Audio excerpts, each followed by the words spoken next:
Mega family అభిమానులంతా ఆత్మీయ సమావేశం ఏర్పాటు చేశారు. ఈ నెల 27వ తేదీన గ్లోబల్ స్టార్ రామ్ చరణ్ పుట్టినరోజు వేడుకలు, అలాగే ఈ నెల 14న జనసేన ఆవిర్భావ సభ ఉండడంతో కర్నూలు నుంచి భారీ ఎత్తున అభిమానులు ఈ కార్యక్రమాలకు కదలి వెళ్లేందుకు సిద్ధమవుతున్నారు. అధికారం వచ్చిన తర్వాత మొట్టమొదటి ఆవిర్భావ సభ కావడంతో భారీగా ఏర్పాట్లు జరుగుతున్నాయి. ఆవిర్భావ సభ అనంతరం కర్నూలు జిల్లాలో భారీ చేరికలు ఉన్నాయి. వైసీపీతో విసిగిపోయిన చాలా మంది నాయకులు జనసేన వైపు చూస్తున్నారు. రాబోయే రోజుల్లో జనసేనని ఒక శక్తిగా మారుస్తామంటున్న ఉమ్మడి కర్నూలు జిల్లా అధ్యక్షులు చింతా సురేష్తో మా ప్రతినిధి Mastan face to face. 27 mega power star birthday సందర్భంగా మెగా అభిమానులు అయితే కనుక ఆత్మీయ సమావేశం అయితే ఏర్పాటు చేశారు. ఈ సందర్భంగా మనతో చింతా సురేష్ బాబు గారు ఉన్నారు. వారిని అడిగి తెలుసుకుందాం ఇక్కడ ఏ విధమైన కార్యక్రమాలు చేయబడుతున్నారు, అదేవిధంగా జనసేనకు సంబంధించి మార్చి 14వ తేదీ ఆవిర్భావ సభ ఉండడంతో ఈ ఏర్పాట్లు ఏ విధంగా జరుగుతున్నాయనే విషయం అయితే తెలుసుకునే ప్రయత్నం అయితే చేద్దాం. సార్ చెప్పండి, ఈ ఆత్మీయ సమావేశంలో ఏ అంశాలను చర్చించారు? రాష్ట్ర వ్యాప్తంగా ప్రతి సంవత్సరం మార్చి 27వ తేదీ మా గ్లోబల్ స్టార్ రామ్ చరణ్ గారి జన్మదిన వేడుకలు ఒక పండగ వాతావరణంలో అభిమానులందరూ చేరుకోవడం పొరపాటే. దానిలో భాగంగా ఈరోజు ఆ జన్మదిన వేడుకలను ఎలా జరుపుకోవాలని ఒక సన్నాహక సమావేశము రాయలసీమ వ్యాప్తంగా కర్నూలు జిల్లాలో నిర్వహించడం జరిగింది. ఈ కార్యక్రమానికి అఖిల భారత చిరంజీవి యువత అధ్యక్షులు శ్రీ రవణం స్వామినాయుడు గారు, అలాగే రాష్ట్ర చిరంజీవి యువత అధ్యక్షులు భవానీ రవికుమార్ గారు, అలాగే ప్రతి జిల్లాల నుంచి కూడా అందరు నాయకులు, మా కర్నూలు జిల్లా నుంచి, ఉమ్మడి కర్నూలు జిల్లా నుంచి, ప్రతి నియోజకవర్గం నుంచి కూడా అందరు అభిమానులు, మన సీనియర్ ఫ్యాన్స్ అందరూ కూడా ఈరోజు ఈ కార్యక్రమానికి హాజరై పెద్ద ఎత్తున దీన్ని విజయవంతం చేశారు. వాళ్ళకందరూ కూడా ధన్యవాదాలు తెలియజేసుకుంటున్నాము. మేము ప్రతి సంవత్సరం కూడా రాష్ట్ర వ్యాప్తంగా కొన్ని ఏవైతే అంటే యూనిఫామ్గా జన్మదిన వేడుకలు జరుపుకోవడం మాకు పొరపాటి. కొన్ని అంటే ఇప్పుడు తెలంగాణలో అయిపోయింది, ఇప్పుడు రాయలసీమలో అయిపోయింది, కృష్ణా, గుంటూరు, నెల్లూరు అయిపోయిన తర్వాత రాష్ట్ర వ్యాప్తంగా ఏ కార్యక్రమాలని ఆ రోజు నిర్వహించుకోవాలని అన్ని చోట్ల మేము మాట్లాడుకున్న విషయాలను కూలంకషంగా చర్చించుకున్న తర్వాత ఒక అంటే యూనిఫామ్గా కార్యక్రమాలు నిర్వహించుకోవడం జరిగింది. దానిలో భాగంగా అందరికీ పిలుపునివ్వడం జరిగింది. అంతేకాకుండా ఈ నెల 14న అంటే మార్చి నెల వచ్చినప్పుడు మెగా అభిమానులకు అలాగే జన సైనికులకు అందరూ కూడా ఒక పండగ వాతావరణం, 2 పండుగలు ఒకే నెలలో రాబోతున్నాయి. 14వ తేదీ ఆవిర్భావ దినోత్సవం. సార్, ఆవిర్భావ దినోత్సవానికి సంబంధించి కర్నూలు జిల్లా నుంచి ఎలాంటి పిలుపు వచ్చింది, మీరు ఏ విధంగా ముందుకు తీసుకుపోతున్నారు జనసేన ఇక్కడ కర్నూలు జిల్లా?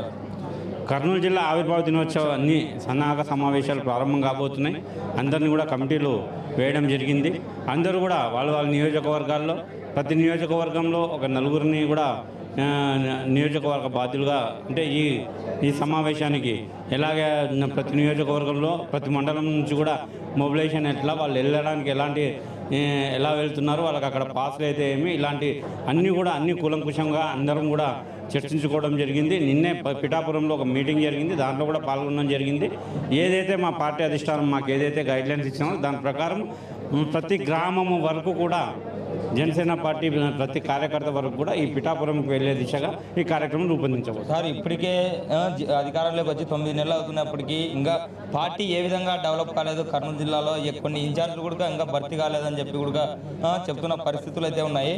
ప్రతిపక్ష వైసీపీ కూడా ఈ దాన్ని ముందరికి తీసుకొస్తున్న అంశం, దీన్ని ఏ విధంగా అధిగమించబోతున్నారు? రేపు ఈ అంశాలకు సంబంధించి ఏమైనా చర్చించబోతున్నారా? యాక్చువల్గా మార్చి 14 తర్వాత మా కమిటీలు మొత్తం రాష్ట్ర స్థాయి కూడా కొత్త కమిటీలు రాబోతున్నాయి. ఎందుకంటే చాంచూరులో ఇన్ఛార్జీలు ఈరోజు ఎమ్మెల్యేలు అయిపోయారు, అలాగే చైర్మన్లు అయిపోయారు. అవన్నీ కూడా పరిగణనలోకి తీసుకొని మార్చి 14 తర్వాత రాష్ట్ర వ్యాప్తంగా కూడా కమిటీలు ఏర్పాటు చేయడం జరుగుతుంది. అలాగే ప్రతి ఒక్కరికి కూడా బాధ్యతలు ఇవ్వడం జరుగుతుంది. ఈరోజు మేము చెప్తున్నాం, 175 నియోజకవర్గాల్లో జనసేన నాయకులు చాలా బలంగా ఉన్నారు. ఈరోజు పవన్ కళ్యాణ్ గారు ఒక పిలుపుతో ప్రతి గ్రామం నుంచి కూడా కార్యకర్తలు బయలుదేరి వెళ్ళేంత వ్యవస్థ మాకుంది. ఇవన్నీ కూడా ఒట్టి మాటలు, మాకు ఇన్ఛార్జీలు లేరు, కార్యకర్తలు లేరు. కార్యకర్తలే జనసేన పార్టీ బలము, జనసేన పార్టీ బలమే జనసేన నాయకుడు పవన్ కళ్యాణ్. సార్, నిన్న సతీష్ రెడ్డి ఒక ప్రెస్ మీట్లో అయితే కనుక చెప్పిన విషయము, నిన్న కడప జిల్లా సతీష్ రెడ్డి జగన్ వస్తుంటే పవన్ కళ్యాణ్ నువ్వు పారిపోయావు కదా, నీకు గుర్తు లేదా అంటూ కూడా ప్రశ్నించడం ఉంది. దాని మీద మేము ఇలాంటి మాటలు మాట్లాడే 151 నుంచి 11కు తెచ్చారు. ఇంకా ఇలాగే మాట్లాడుతుంటే అసలు వాళ్ళకు చట్టసభల్లో అసలు ఒక సీటు కూడా లేని పరిస్థితి, అదే నాయకులు వాళ్ళు తీసుకున్న పరిస్థితి ఈరోజు తెచ్చుకుంటున్నారు.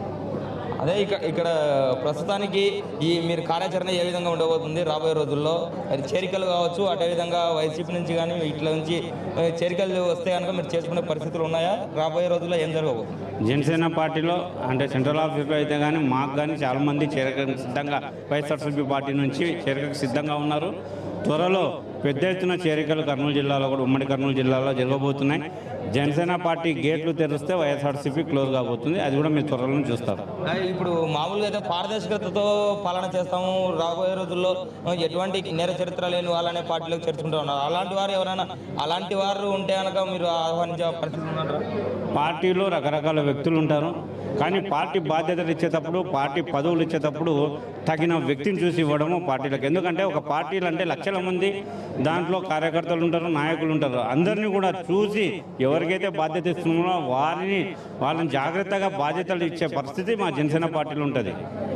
అది ఇట్లా అయితే కనుక రేపు పొద్దున ఆవిర్భావ సభకు అయితే కనుక కర్నూలు జిల్లా నుంచి భారీ ఎత్తున అయితే కనుక వెళ్ళే పరిస్థితి అయితే కనిపిస్తుంది. అదేవిధంగా మార్చి 27 మెగా రామ్ చరణ్ బర్త్డే కూడా ఘనంగా చేసే పరిస్థితులు ఉన్నాయని కూడా చెప్తున్న పరిస్థితి నెలకొంది. కెమెరామ్యాన్